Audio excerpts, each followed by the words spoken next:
Chegamos à chave magnética de partida compensadora, tá? Essa é a última chave que nós temos, chave magnética para montar. Depois de encerrar a montagem da chave magnética de partida compensadora básica, como um todo, e suas atividades, nós vamos entrar, tá, na parte de chaves estáticas. No caso, nós vamos trabalhar com inversores de frequência, alguns modelos que nós temos, tá? Vamos lá. Essa chave, ela pode ser usada para acionar motores sob carga, diferente da chave de partida estrela triângulo, tá? Que tinha a limitação, porque a chave de partida estrela triângulo, ela reduzia o torque, ou ela reduz o torque de partida no momento da partida a 1/3 do torque nominal. Isso já não acontece com a chave de partida compensadora, certo? Ela reduz a corrente de partida, mas deixa o motor conjugado com um torque suficiente para dar partida e acelerar o motor sem problema algum, tá? Para isso, ela utiliza a redução de tensão por meio de um autotransformador. Nesse autotransformador, nós temos TAPs, tá? O que são TAPs? São regulagens, tá? São regulagens percentuais do nível de tensão de entrada que eu vou ter na saída do meu autotransformador. E esses TAPs são dados em função do número de espiras, a quantidade de voltas que eu tenho no meu autotransformador. Por exemplo, imagine um autotransformador como sendo uma bobina, tá? Onde eu tenho 1000 espiras, tá? Se eu quero um TAP de 50%, quando eu estiver enrolando ele, quando chegar na volta 500, eu paro lá, coloco um ponto de acesso, ou seja, de qualquer uma das extremidades para aquele ponto central ali que foi 50%, eu vou ter 50% da tensão de alimentação do meu autotransformador. Isso é o que é feito, tá? Os TAPs nada mais nada menos são do que, no caso do autotransformador, pontos de conexões em relação ao número de espiras que eu tenho do meu autotransformador, tá? Lembrando que normalmente no meio industrial os autotransformadores são vendidos, tá? Na sua maioria com TAPs de 65% e 80% da tensão de entrada. Porém, nada impede que você peça, tá? Entre em contato com o fabricante e peça outros níveis de tensão, tá? Aí vai ficar ao critério. Lógico, se eu pedir com mais níveis de tensão, o autotransformador vai ser mais caro, porque é uma fabricação específica, exclusiva, tá? Isso aí tudo vai encarecer, dependendo da utilização, certo? Aqui as vantagens desta chave, isso sempre quando a gente fala em vantagem e desvantagem, está comparando com a chave magnética de partida estrela triângulo, ok?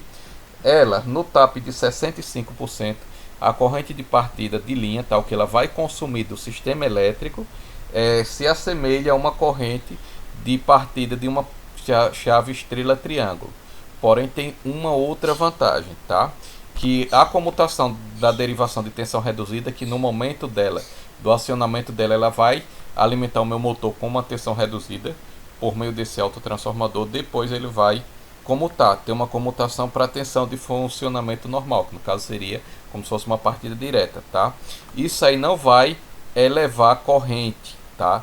Diferentemente da estrela triângulo, no momento da comutação de estrela para triângulo, há um pico, um impulso de corrente, uma elevação de corrente. Já a partida compensadora, isso não acontece, porque o autotransformador, ele se compara, ele fica como se fosse uma reatância, impede o crescimento dessa corrente, tá? É como se ele fosse um filtro para essa elevação de corrente, ou seja, é mais uma vantagem dessa chave perante a partida estrela triângulo.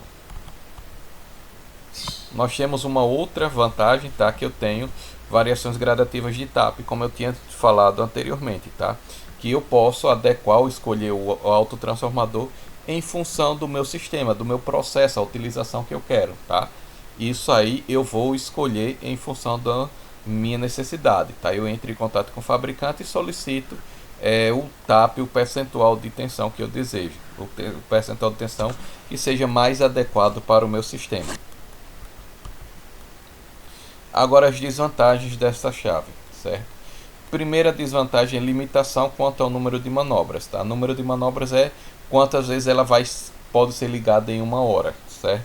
O ideal é que o motor elétrico seja ligado e só seja desligado ou no final do expediente, ou que ele não seja desligado, tá? Fique funcionando 24 horas, um mês todo sem desligar, porque o motor foi feito para funcionar, não é para ficar dando partidas, ligando, desligando, porque partida consome mais corrente, gera mais aquecimento e tudo isso vai diminuir a vida útil do motor, tá? Mas só que a gente sabe que a maioria das indústrias, pelo menos na nossa região, não tem um regime contínuo de funcionamento, ou seja, fica ligando e desligando os sistemas, tá?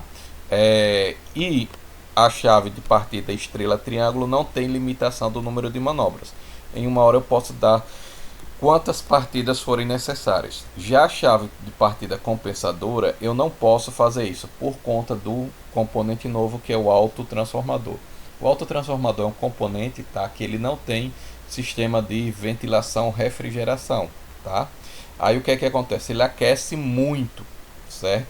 E ele aquece muito quando está em funcionamento, que é no momento de partida, certo? Aí por conta disso ele tem uma limitação do número de partidas por hora, quantas partidas eu posso dar em uma hora, certo?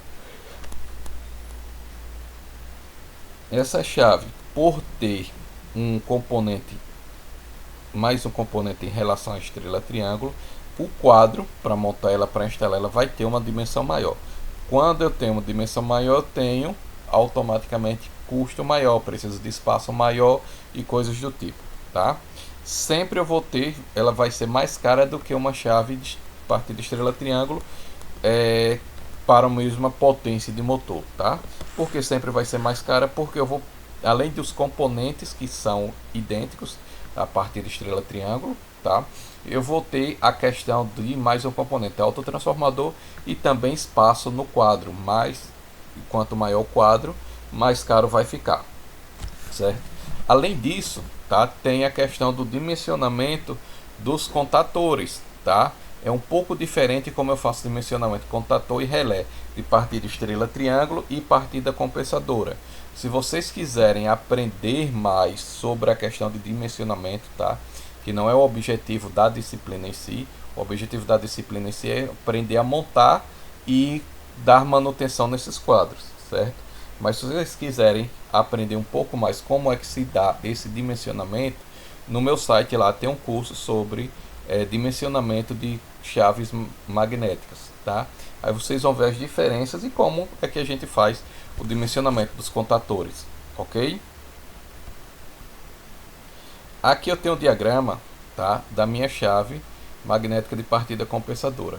Eu vou explicar um pouco aqui o funcionamento desse diagrama, tá, como é que se dá o funcionamento dele, e depois eu vou abrir no simulador, tá, e demonstrar para vocês como é que se dá a simulação dessa chave, certo? Aqui, ó, eu tenho nesse lado aqui eu tenho o meu circuito de força, tá, e desse outro lado aqui eu tenho um circuito de comando. Vou explicar primeiro a lógica do circuito de força, como é que se comporta o meu sistema. Depois eu vou para a lógica do circuito de comando, tá? Se a gente observar aqui, ó, esse ramo aqui, ó, essa parte aqui onde eu estou passando o mouse, esse ramo aqui seria uma chave de partida direta, ó, 3 fusíveis, um contator, um relé térmico e um motor. Seria uma partida direta. Depois do acionamento dessa chave, ela vai basicamente acionar uma partida direta, tá? Só que aqui eu tenho mais componentes, tá? Eu tenho aqui, ó, um contator em paralelo a esse, um outro contator aqui e um autotransformador aqui, tá? Que ele está no TAP de 65% aqui, certo? Como é que se dá o funcionamento dessa chave? Nós sabemos, tá, que o motor, no momento da partida, ele precisa de corrente elétrica, ele consome corrente elétrica. Ele não precisa de tensão para acelerar o seu sistema, tá? O seu eixo de aceleração. Ele vai consumir corrente elétrica, depois de um certo tempo ele vai precisar, claro que ele vai precisar ter a comutação e alimentar as bobinas com a tensão de suprimento para a qual as mesmas foram fabricadas, tá? Aí aqui o que é que acontece? Esse motor, esse circuito aqui vai funcionar de que forma? No momento da partida ele vai funcionar com tensão reduzida.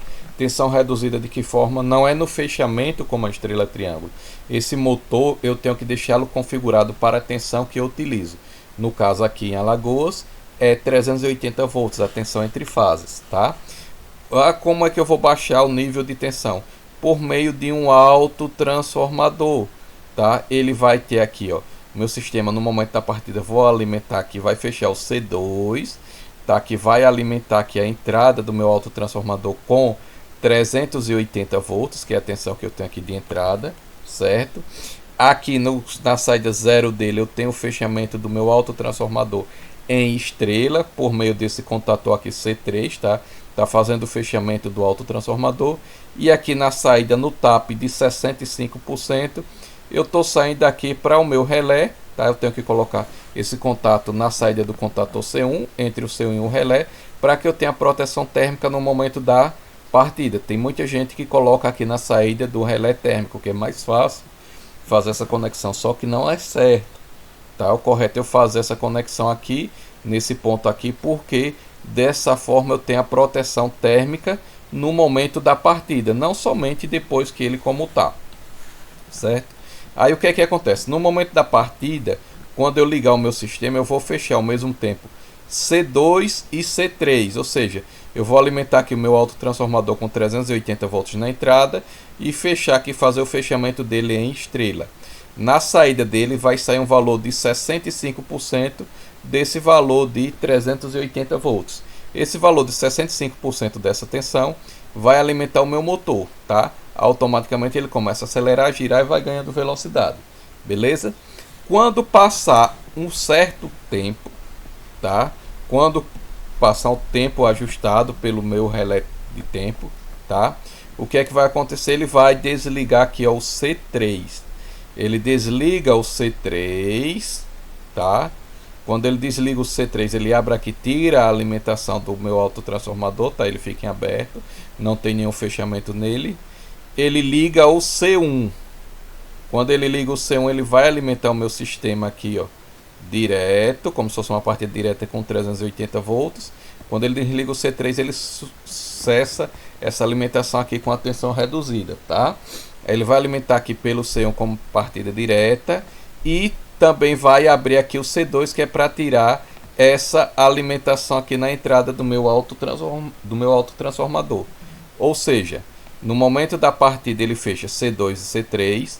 Depois de algum instante, tá? Ele abre C3, fecha C1 e abre C2, tá? Existem alguns diagramas, tá? Alguns montadores de quadros que colocam esse no lugar de ter o fechamento aqui, ó, de C3 fazer parte do fechamento, tá? Do meu autotransformador, eles colocam aqui para isolar, quando ele abrir, isolar definitivamente o meu autotransformador, tirar o autotransformador do meu sistema elétrico como um todo, tá? Isso aí o que é que acontece? A gente ganha um pouco na vida útil do autotransformador, só que o que é que acontece? Eu vou encarecer mais porque nesse caso o meu contator C3 tem que ser dimensionado da mesma forma do C2 e normalmente aqui o C1 é um contator mais robusto, ou seja, de maior potência, o corrente, tá? O C2 é um contator intermediário e o C3 é um contator pequeno, só para o fechamento. A corrente que vai circular por ele é menor, tá? Se vocês quiserem saber como é que a gente dimensiona, eu já disse, tem lá no meu site. Vocês têm lá um link lá para o curso EAD. Aí tem lá justamente esse curso de dimensionamento de chaves magnéticas, componentes para chaves magnéticas. Lá eu explico passo a passo como é feito isso, beleza? Só que para fazer toda essa lógica aqui de funcionamento, de abertura e fechamento desses contatores, eu preciso de um circuito de comando. Aqui está meu circuito de comando, que vai fazer esse funcionamento, tá? Como é que eu faço aqui? Analisando aqui, ó, eu tenho tensão nesses pontos aqui. Quando eu fechar, pressionar BL aqui, eu vou fechar 3 e 4 aqui, ó. Quando eu fecho 3 e 4, eu tenho um caminho para passagem de corrente elétrica aqui, ó, fechado. Eu vou alimentar C2 em paralelo com ele um relé de tempo, certo? Vai começar a contar um tempo, ou seja, eu fecho C2, tá? Vou analisar aqui, aí tem esse contato de C2 aqui, ó. Vai fechar também, que é para garantir a alimentação ao contato de selo, para garantir a alimentação do meu sistema, porque eu tiro o dedo da botoeira e volta para o seu estado normal, que é aberto, tá? Aí eu analisando aqui, eu tenho outro caminho aqui, ó, fechado para a passagem da corrente elétrica, ou seja, eu alimento C2 e C3, tá? E começo a contar um tempo. Caminho fechado. Quando esse tempo aqui que está alimentado contar, passa esse tempo, o que é que vai acontecer? Esse contato aqui, ó, 15 e 16 abre, ou seja, ele desliga o C3 e fecha aqui 15 e 18. Ele abre do 15 para o 16 e fecha do 15 para o 18. Quando ele fechar do 15 para o 18, o que é que acontece? Ele vai alimentar o C1 aqui, ó. Alimenta o C1, só que quando eu alimento o C1, o que é que acontece? Os contatos de C1 aqui, ó, 53 e 54 vão fechar, porque eu vou ter um contato de selo aqui para alimentar a bobina de C1, porque esse contato aqui do relé de tempo vai voltar para o seu estado normal, que é aqui o 15 e 18 aberto, tá? Vou ter esse contato de selo aqui também de C1 fechando, porque esse contato aqui de C2 vai se abrir, que ele tem que fechar para garantir a alimentação da bobina aqui de C1. E também eu vou ter esse contato aqui de intertravamento, que vai ser responsável pelo desligamento de C2 e da bobina do relé de tempo se abrindo, tá? Ele vai abrir aqui. Também, tá, para evitar que o C3 entre em funcionamento, tá? Porque o meu relé de tempo vai fechar aqui o contato 1516, que é o estado normal dele. Eu tenho um contato aqui de intertravamento, tá? Que vai evitar que entre o C3 no meu sistema e assim eu tivesse uma elevação de tensão no meu autotransformador. Ele funcionasse como um transformador elevador de tensão, tá? Ou seja, eu tenho esses contatos aqui, ó, de intertravamento, tá? Que servem para desligar a bobina aqui de C2 e RT e também evita aqui que o C3 entre em funcionamento. Da mesma forma, eu tenho um contato aqui fechado de C3 para evitar que quando o C3 estiver ligado, eu ligue o C1 ao mesmo tempo. Ou seja, eu tenho uma dupla proteção aqui, ó. Quando o C3 está ligado, eu não posso alimentar C1. E aqui também, quando o C1 está ligado, eu não posso alimentar C3, tá? Eu tenho essa redundância aqui que é uma proteção para que desta forma eu não trabalhe com o meu transformador como um elevador de tensão, tá? Ele sempre vai ser um abaixador de tensão. Eu não vou ter essa elevação de tensão nele, beleza? Isso aqui é a lógica do meu circuito, tá? Da minha chave magnética de partida compensadora ou chave magnética de partida compensada, tá? Eu tenho mais um componente, um autotransformador. Quando a gente for montar essa chave, eu vou mostrar ele e explicar como é que se dá o fechamento e toda essa parte eu vou explicar melhor na prática mesmo, certo? Agora aqui eu vou abrir o simulador, tá? E demonstrar para vocês o funcionamento e fazer alguns comentários. Aqui, ó, eu estou com o simulador, tá aberto, certo? Já coloquei no modo de simulação. E aqui, quando eu pressionar BL1 ou BL, tá? Eu vou ter essa lógica. Fecha o C2, fecha o C3. Meu relé de tempo conta o tempo. Depois que ele passar esse tempo, ele vai abrir C3, fechar C1 e depois abrir C2, tirando a alimentação do meu autotransformador, tá? Vamos ver isso rapidinho, como é que se dá esse funcionamento. Depois eu coloco o funcionamento passo a passo e vou mostrando para vocês. Fechei aqui, ó, alimentou C2 e C3 e começou a contar o tempo aqui, ó, C2 e C3, ou seja, meu motor está funcionando com tensão reduzida. Contou o tempo, ele desliga C3, C2 e ligou aqui C1, alimentando o meu motor com a tensão plena, que no caso aqui seria os 380 volts. Vai ficar assim até que eu desligue. Notem aqui, ó, que tem a proteção para evitar que o contato aberto e contato aberto aqui, tá? Ficaram abertos, porque para evitar que esse sistema não entre nem o C2 junto com o RT, nem o C3, tá? Volte a contar o tempo aqui ou ligar o meu sistema, certo? Eu vou parar aqui a simulação e colocar passo a passo.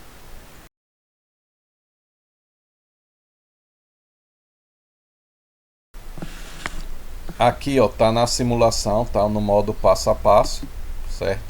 O que é que eu devo fazer, tá? Quando eu coloco no modo passo a passo, eu devo travar essa botoeira, tá? Esse instante aqui seria um instante que eu pressiono e tiro uma foto, ou seja, corrente elétrica está vindo por aqui, ainda não chegou na bobina de C2, nem RT e nem tampouco aqui por esse caminho, até no instante que eu fecho a corrente elétrica ainda está descendo. Esse é o instante que fica o meu circuito, tá? É como se tivesse batido uma foto, tá?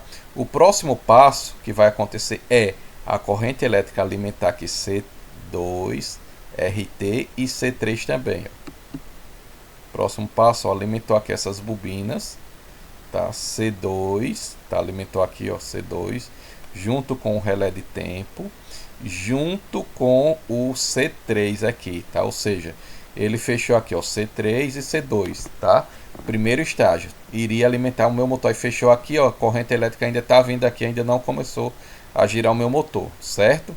Aqui eu também tenho o fechamento desse contato de selo, porque eu vou tirar o dedo da minha bobina, da minha botoeira, tá? Vai ficar aberto aqui, certo? Abriu aqui esse contato de intertravamento para evitar que o C1 de qualquer forma, de alguma forma entre enquanto o C3 estiver ligado. Se ele entrar, o meu transformador vai trabalhar como um elevador de tensão. Isso não é bom para o meu sistema, tá?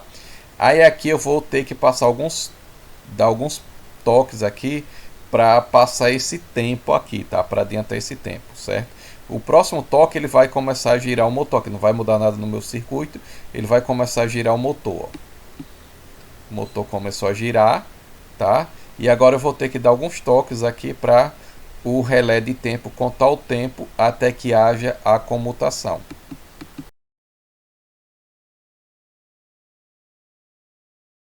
Pronto, estamos no tempo zero, tá? Mais alguns toques, o que é que vai acontecer? Ele vai contar o tempo, esse contato aqui vai abrir o 15 e o 16 e vai fechar o 15 e 18 aqui. Vamos ver quando é que ele faz isso.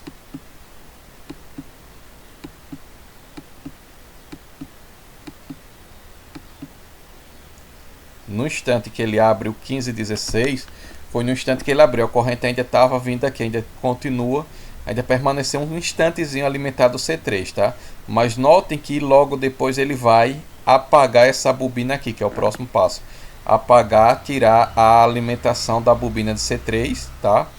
Consequentemente, ele vai abrir esse contato aqui principal de C3 e vai fechar esse contato aqui aberto de C3, tá? Como ele fecha esse contato aberto e o contato aqui, ó, 15 e 18 do meu relé de tempo tá fechado aqui, ele vai automaticamente, tá? Logo depois disso, fechar, alimentar o C1. Quando ele alimentar o C1, nós vamos ver o que é que vai acontecer, ó. Próximo passo é tirar a alimentação de C3, como eu tinha dito para vocês, ó. Notem que aqui, ó, ele desligou o C3, tá? O C2 continua ligado aqui, tá? O C1 aberto, foi um instante, ó. Notem que aqui eu tenho fase aqui, ó, chegou fase até aqui. Só que não passou ainda aqui nesse ponto. Foi no instante que ele fechou, ele tirou uma foto, tá? A corrente elétrica está aqui, chegando aqui, ainda vai descer, passar por esses contatos. Quando ela chegar na bobina de C1, que vai ser o próximo passo, nós vamos ver o que é que vai acontecer com o meu sistema. Próximo passo, chegou na bobina de C1, tá? Quando ela chegou, quando a corrente elétrica chegou na bobina de C1, o que é que acontece com o meu sistema? Alimentou C1, aqui ó, esse contato aqui vai fechar, que é para garantir a alimentação da minha bobina. Esse contato aqui também de C1 vai fechar, que vai garantir a alimentação da bobina. Aqui ó, esse contato 71 e 72 abriu, para quê? Para evitar que o C3 entre junto do C1. E esse contato aqui 61, 62 de C1 também abriu. Para quê? Para desligar o C2, certo? E tirar a alimentação do RT. Que o C2 ainda continua. No momento ele comutou aqui, só que ele ainda continua fechado. Porque ele ainda tem um tempo, tá? Onde a corrente elétrica ainda está chegando, sendo interrompida. E além disso, quando ela interrompe, ainda tem um tempo de abertura dos contatos, certo? Ele ainda está aqui, ó, alimentado. Só que, como eu tirei aqui no circuito de força, o fechamento do meu autotransformador, ele está alimentado aqui, só está com tensão aqui e tensão aqui. Ele não está fechado, ele não está magnetizando o meu sistema. Eu não estou tendo transformação de tensão e corrente aqui no meu autotransformador. Meu motor já está alimentado com a tensão de 380 volts, tá? O próximo passo agora é interromper aqui a alimentação dessas bobinas, elas vão ficar cinza, e desligar aqui o meu C2, ele vai abrir, tá? Próximo passo aqui, ó, desligou as bobinas, e abrir o C2. Quando eu desligo essas bobinas, o que é que acontece? Tirei a alimentação de RT, ó. Note que o contato do relé de tempo voltou para o seu estado normal, que é 1516 fechado, 1518 aberto. Por isso que eu tenho que ter, é importante que eu tenha esse contato aqui, ó, normalmente fechado de C1. Senão ele iria alimentar o C3 junto. Eu não posso ter essa configuração, esses dois alimentados ao mesmo tempo, tá? Nesse esquema que foi desenvolvido para vocês, para a gente montar, beleza? Aí ficou aqui o C1 alimentado, que ele está alimentado como se fosse uma partida direta aqui somente, tá? Aqui o contato de selo e aqui outro contato de selo para alimentar a sua bobina, garantir a alimentação da bobina, tá? Esse é o funcionamento da chave. Quando eu parar aqui, interromper aqui a passagem da corrente elétrica, eu interrompi aqui, só que eu tenho que ir para o próximo passo, que é quando ele tira a alimentação da bobina e o meu sistema desliga como um todo, tá? Esse é o funcionamento passo a passo deste circuito, certo? Quando eu montar essa chave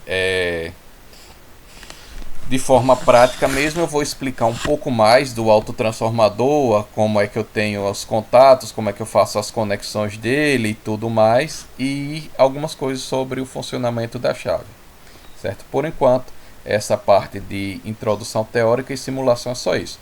Para maiores informações, tá? Ou informações complementares, utilizem o material que tem na apostila. E também, se quiserem mais detalhes sobre o dimensionamento dos componentes das chaves magnéticas, vejam lá o curso que tem lá disponível no meu site para vocês.